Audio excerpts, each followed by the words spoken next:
Assalamualaikum warahmatullahi wabarakatuh. Pada video kali ini saya membahas sebuah tema dari mata kuliah Tasawuf dan Tradisi Pesantren yang berjudul Tarekat dan Sistem Pengasrama.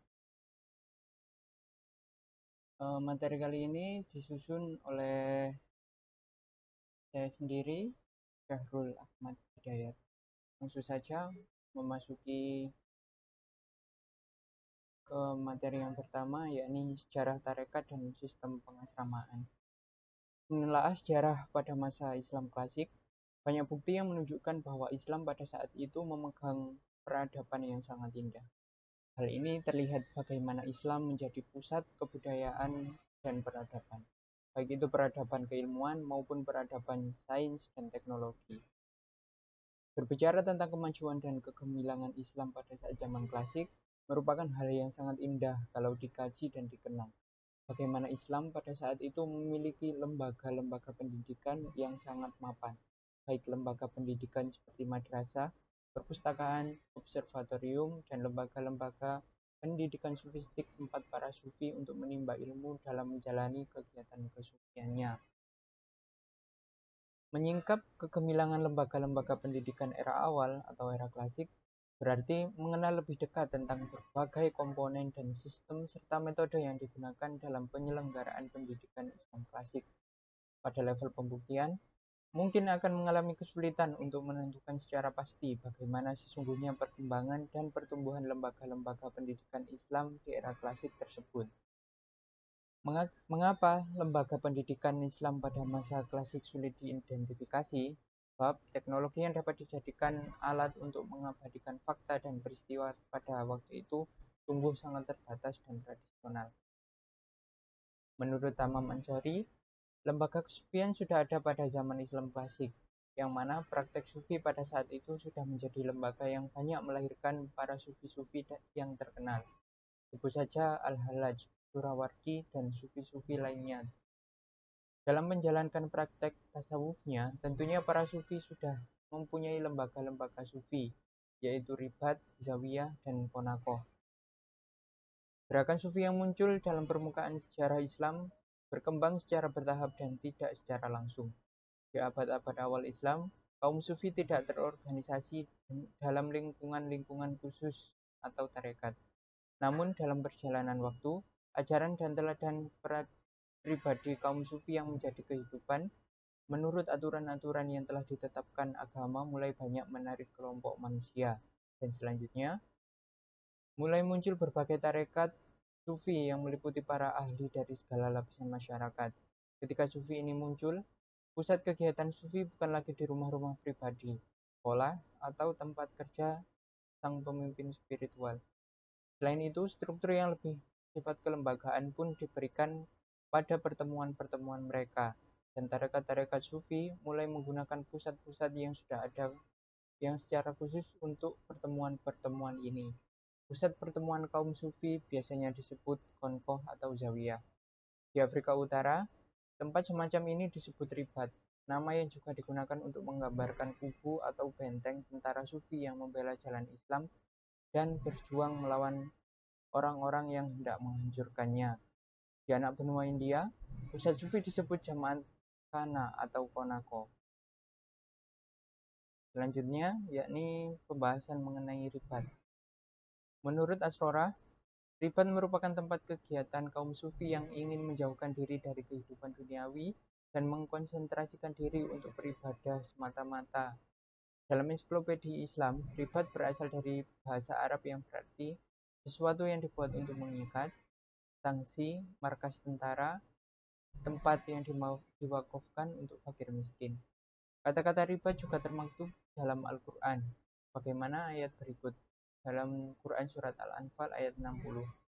Dan siapkanlah untuk menghadapi mereka kekuatan apa saja yang kamu sanggupi dari kuda-kuda yang ditambat untuk berperang.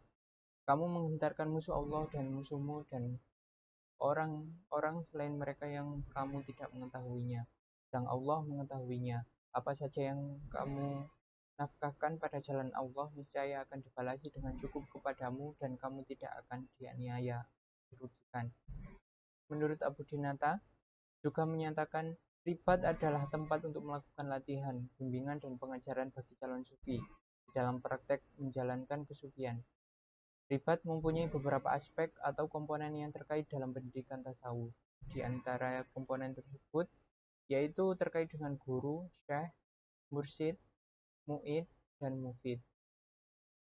Dalam pelaksanaannya, bahwa ribat merupakan tempat yang dihuni oleh sejumlah orang-orang miskin yang tidak memiliki tempat tinggal dalam menjalankan praktek kesufiannya. Mereka bersama-sama melakukan praktik-praktik kesufian, namun tidak hanya praktik-praktik sufistik yang mereka lakukan, akan tetapi juga melakukan kegiatan-kegiatan keilmuan lainnya. Ribat yang memiliki seorang syekh yang terkenal akan ilmu dan kesalehannya akan didatangi banyak murid untuk berguru atau melakukan kegiatan-kegiatan sufistik. Pada umumnya, ribat dibangun untuk kaum laki-laki, akan tetapi ada juga ribat yang dibangun untuk sufi wanita. Pada mulanya, ribat digunakan sebagai benteng pertahanan kaum muslim terhadap serangan musuh. Ribat banyak dibangun di perbatasan dan dilengkapi dengan menara pengawas. Dalam ribat, tentara muslim melakukan latihan-latihan militer di samping ibadah keagamaan, sehingga ribat mempunyai dua fungsi, yaitu sebagai tempat ibadah dan markas tentara.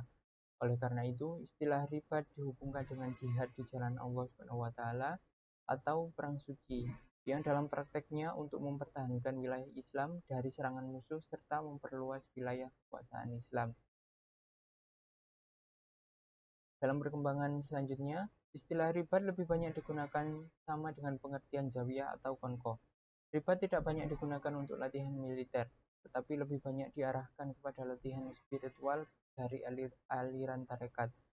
Kalau pada mulanya ribat berfungsi sebagai tempat ibadah, latihan militer, dan markas tentara Islam, dalam perkembangannya berikutnya, ribat lebih merupakan tempat pendidikan calon sufi, yang mana pada awalnya ribat adalah tempat atau barak para tentara.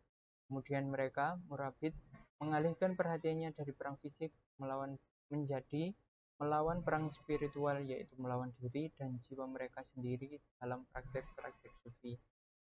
Konstruksi bangunan ribat biasanya dilengkapi dengan mihrab atau untuk mengerjakan sholat berjamaah dan tempat untuk membaca Al-Quran serta mempelajari ilmu-ilmu lainnya. Namun, konstruksi bangunan seperti ini terkadang terpisah, walaupun lebih sering memiliki hubungan dengan masjid, dapur luas yang digunakan bersama-sama oleh para murid dan juga tamu dan kadang juga sekolahan. Kuburan pendiri biasanya berada di tempat yang sama. Syekh itu sendiri akan tinggal bersama keluarganya di seperempat bagian kompleks dan menemui murid-muridnya pada jam-jam tertentu untuk membimbing kemajuan rohaninya dan mengimami sholat 5 waktu para jamaahnya. Misalnya yang terjadi di Konkoh Mevlana Muzazi di Konya. Ada juga beberapa konkoh yang hanya memiliki satu ruangan besar, tempat darwisnya tinggal, belajar, dan bekerja. Selanjutnya yakni pembahasan mengenai zawiyah. Dalam kamus Al-Munawwir, kata zawiyah secara harfiah berasal dari kata inzawa, yanzawi, yang berarti menyudut, yaitu mengambil tempat tertentu dari sudut masjid yang digunakan untuk iktikaf dan beribadah.